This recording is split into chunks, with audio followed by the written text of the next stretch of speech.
নমস্কার বন্ধুরা, তোমরা সবাই কেমন আছো? আশা করছি খুব ভালো আছো। আমিও কিন্তু খুব ভালো আছি। আমি ললিতা চলে আসলাম তোমাদের সঙ্গে নতুন একটা ব্লগ নিয়ে। আজকের ব্লগটা বেশ সকালই শুরু করলাম। আর সকালবেলা উঠে সমস্ত কাজকর্ম করে আমি শুরুতেই দেখো তোমাদেরকে আমার মুরগি ছানাগুলো দেখাতে নিয়ে চলে আসলাম। তো সকালবেলা আজকে খুব সুন্দর রোদ উঠে গেছে, আর আমি এই দুয়ারের সামনে সুন্দর করে একটু গোবর দিয়ে মুছে নিয়েছি। আর এখন ঠিক সকালবেলা দেখো আমার বাড়িটা কত সুন্দর রোদে ঝলমল করছে, আর গাছগুলোও কিন্তু খুব সুন্দর তরতাজা হয়ে উঠেছে। যেহেতু কিছুদিন পরপরই বৃষ্টি হচ্ছে এখানে, এজন্য আমার গাছে জল দেওয়ার প্রয়োজন হচ্ছে না অত, আর অত যত্নও কিন্তু নিতে হচ্ছে না।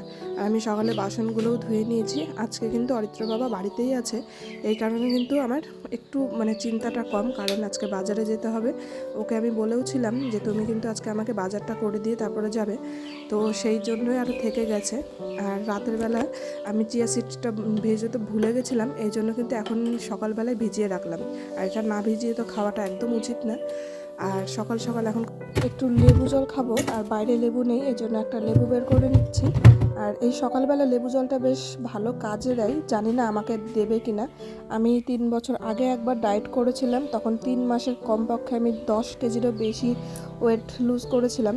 এখন দেখি আবার চেষ্টা করে হয় কি না, কারণ আগের পরিস্থিতি আর এখনকার পরিস্থিতির মধ্যে অনেকটাই পার্থক্য, অনেকটাই ওয়েট গেইন করে ফেলেছি। আর এদিকে যে স্প্রাউটটা আমি ভিজিয়ে রেখেছিলাম, আর এটা এখন স্প্রাউট করার জন্য রেখেছিলাম যে বীজগুলো, সুন্দর করে এখন হালকা হালকা শিকড় বেরোতে শুরু করেছে আজকে। আর আজকে আবার একটু উপর দিয়ে জলটা ছিটিয়ে দেবো, যাতে এগুলো শুকনো না পড়ে যায়। তাতে এই জিনিসগুলো খেতে না আমার ছেলেও খুব পছন্দ করে, কিন্তু কাঁচাটা না, অবশ্যই ওকে একটু ভেজে দিতে হয়, ও কিন্তু খুব পছন্দ করে। আর এদিকে দেখো আমি একটা লেবু পুরো চিপে গরম জলের সঙ্গে মেশানোর জন্য লেবুটাকে সুন্দর করে চিপে নিচ্ছি। আর এখন পুরো 1 গ্লাস গরম জল এর ভিতরে দিয়ে দিলাম। এটাকে এখন খেয়ে নেব। আর সকাল সকাল একটা কাকু এই ঢেঁকি শাকগুলো বিক্রি করতে এসেছিল, আমি আবার নিলাম। আমার না ঢেঁকি শাক খেতে খুবই ভালো লাগে, শুধু আমি না, আমাদের বাড়িতে সবাই পছন্দ করে। আর ওকে দোকানে যেতে বলেছে বলে ও দেখো আমার সঙ্গে কেমন করছে, বলছে আমি সকালবেলা দোকান যেতে পারবো না। তো যাই হোক, পরে কিন্তু আবার রাজি হয়ে গেছিলো, কারণ ওকে বলেছিলাম তুমি তোমার পছন্দের মতন একটা বিস্কুট নিয়ে আসবে। আর যেহেতু আজকে ও বাড়িতে আছে, এই জন্য 2 কাপ চাই বসিয়ে দিলাম। আর এখন এই মুরগিগুলোকে সকালবেলা কি খেতে দেবো ভাবলাম, না কালকে বাসি ভাত ছিল, ওগুলোই একটু দিয়ে দিই। একদিকে না আমার মুরগিগুলোর পিছনে কোনো খরচ নেই, সত্যি বলতে ওদেরকে বাড়িতে আমরা যা খাই অবশিষ্ট যা পড়ে থাকে সেগুলো দিলেই কিন্তু ওদের সারাদিন মোটামুটি পেটটা ভরেই যায়। আর আমি তাও কিছু দানা এনে রেখেছিলাম, যদি কোনো পড়ে তখন ওই দানাগুলো খেতে দিই, বেশ ভালোই খায়, কিন্তু ওরা ভাতটাই বেশি পছন্দ করে।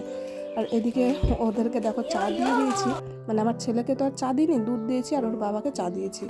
যাই হোক, এখন আমি এই সকালের ব্রেকফাস্টের কথা বলি।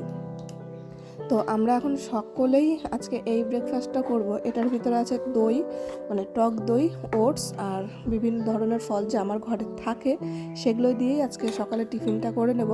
আর চিয়া সিডস যেহেতু ওর বাবা খাবে না, ওর জন্য প্লেনই দিয়েছিলাম, আর আমার ভিতরে একটুখানি চিয়া সিডস মিলিয়ে দিলাম। এটা কিন্তু খেতে দুর্দান্ত লাগে, আমার কাছে খুব ভালো লাগে। যাই হোক, ডায়েটে যদি এরকম খাবার দাবার থাকে তাহলে প্রতিদিনই ডায়েট করা যায়। তো ডায়েট ঠিক বলবো না, বাড়িতেই সব কিছু খাওয়াই হচ্ছে, কারণ আমার একার জন্য তারা আমি আলাদাভাবে কোনো কিছুই রান্না করি না। যাই হোক, তারপরে সকালবেলা সম্পূর্ণ কাজকর্ম সেরে চলে আসলাম বাজারে। আর বাজারে কিন্তু মাছের দোকান আজকে ভালোই ভিড়, যেহেতু রবিবার ছিল দিনটা।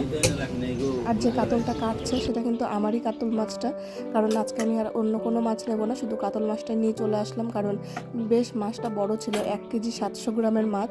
আর গোটা নিলে একটু দামটা কম পড়ে। আর ওর বাবা বললো শুধু কাতল মাছই নাও, আজকে আর অন্য কিছু নেওয়ার দরকার নেই, কারণ ও এই সপ্তাহে না খুব একটা বাড়িতে থাকবে না, খাওয়া দাওয়াটা খুব একটা করবে না। তো ভাবলাম ঠিক আছে, একা একা অত মাছ খেয়ে পারাও যায় না। তো এই প্রথম মনে হয় আমি এক রকমের মাছ নিয়ে বাজার থেকে বাড়িতে আসলাম। যাই হোক, যেভাবে বললো সেভাবেই করলাম। আর এসেই কিন্তু রান্নাটা বসিয়ে দিয়েছি, মাছগুলো ভালোভাবে ধুয়ে এই ঢেঁকি শাকটা ভাজা আর মাছ ভাজা দিয়ে একটা দুপুরের খাবারটা খাওয়া হবে। যেহেতু আগেই বলেছিলাম যে বাড়িতে যদি বাজারে যাওয়া হয় তাহলে সেদিন কিন্তু আমার কাজটা অনেকটাই বেড়ে যায়, বাজার থেকে এসে বাড়ির সমস্ত কাজকর্ম করে রান্নাবান্না করতে একটু লেট হয়ে যায়। আর ঢেঁকি শাকটা যেহেতু সবাই পছন্দ করে, এই জন্য আমার রান্নার কোনো টেনশন ছিল না। তো সমস্ত কাজকর্ম করে খাওয়া দাওয়া শেষে মানে আজকে লেট করে স্নানটা করা হয়েছে, তারপরে আমি চলে গেছি স্নান করে পুজো দিতে। আর আমার বাড়িতে যা ফুল ফোটে আমার কিন্তু পুজো দেওয়া হয়ে যায়, আমার আর কারোর বাড়িতে যেতে হয় না ফুল তোলার জন্য। তো বিকেলের দিকে কী খাবো করছিলাম, তো ছেলে বললো যে তাহলে মা তুমি যে ছোলাগুলো ভিজিয়ে রেখেছো সেগুলো দিয়ে কোনো কিছু বানাও। তো ওর কথা ভেবেই আমি ভাবলাম যে শসা, টমেটো, পেঁয়াজ আর এই যে স্প্রাউটগুলো এগুলো সুন্দর করে ভেজে এটা দিয়ে একটা চাটের মতন তৈরি করি, এতে কিন্তু খেতে দুর্দান্ত লাগে। তো ওর বাবা তো গেছে কাজে, না হলে ওর বাবাকেও দিতাম, ওরও খুব পছন্দ করে এই মানে চাটটা খেতে। তো এর ভিতরে একটু লেবুর রস আর একটু চাট মশলাও ছিটিয়ে দিয়েছিলাম টেস্টের জন্য। আর ছেলে তো বাড়িতে আজকে, এই জন্য ওকে বলেছি আজকে তুমি সবার সঙ্গে খেলতে যাবে।